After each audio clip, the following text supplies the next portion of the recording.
very much. Oh. Are we here? Ah, there we are. Thank you very much. That piece was called Of Things Made in Darkness, which came from a series. It was actually a sort of theatre show, in actual fact, that I wrote that took place 2 years ago. Isn't that a shame when you put so much work into something and then 2 years just passes? But yes, it was while I was artist in residence at Metal in Liverpool, where I'm based. And they're actually based at Edge Hill train station, so I was artist in residence at Edge Hill train station, in actual fact. And I wrote this sequence called The Ballad of Juniper Davy and Sunny Lumiere, which is what that piece came from. And it's a collection of poems and the music as well that I wrote. I wrote both just to show off, really. But it's over there if you want to look. It was designed by Liverpool visual artist Elizabeth Willow, so it was a collaboration with her. She created everything visual to do with the project. And I'll also play another piece from the ballad a bit later on. But this next one actually isn't one of mine. It's a Scottish one, a traditional one, which is kind of what got me into playing the harp. And it's just one of my favourite tunes. It's actually written by what was a fiddle player, Neil Gow, in I think the 17th century. But it's just a beautiful tune, originally a fiddle tune, and it's called Neil Gow's Lament to His Second Wife. And I don't know, there's obviously a story in there somewhere, but...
Thank you very much.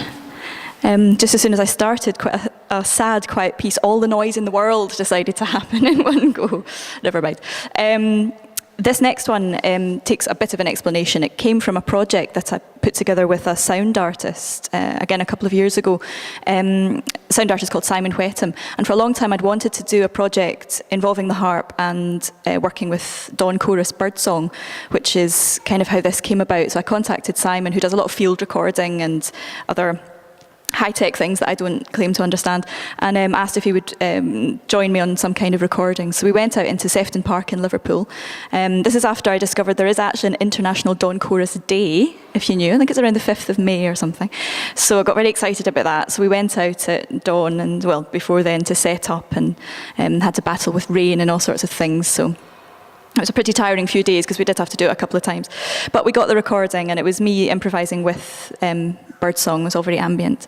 But I had this piece that I had written and not used for anything. And in the course of improvising, I just started playing this piece and it just suddenly fitted and finally found a home.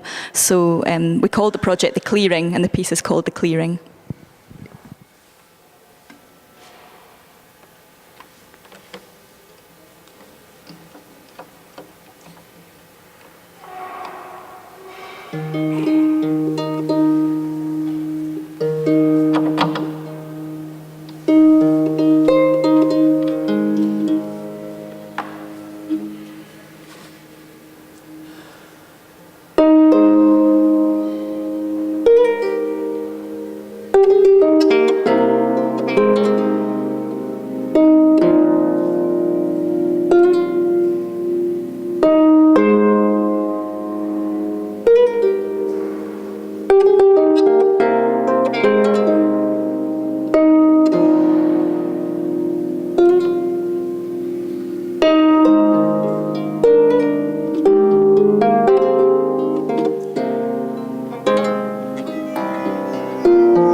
Thank you. It's not often I get an opportunity to play that one, actually, because it is very ambient, so I thought it suited the setting. So thank you.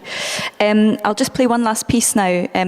This piece is also from the ballad of Juniper Davy and Sonny Lumiere, and it was kind of the main theme tune, kind of signature tune for the whole project. And it's also, I wrote it for Elizabeth Willow, the artist that I was working with on it. So thank you very much again to Edmund and everybody at Poets and Players for having me. I think I've got a band. It's brilliant. It's terrific. So thank you very much again. This last one is called In the Seams of Sleep.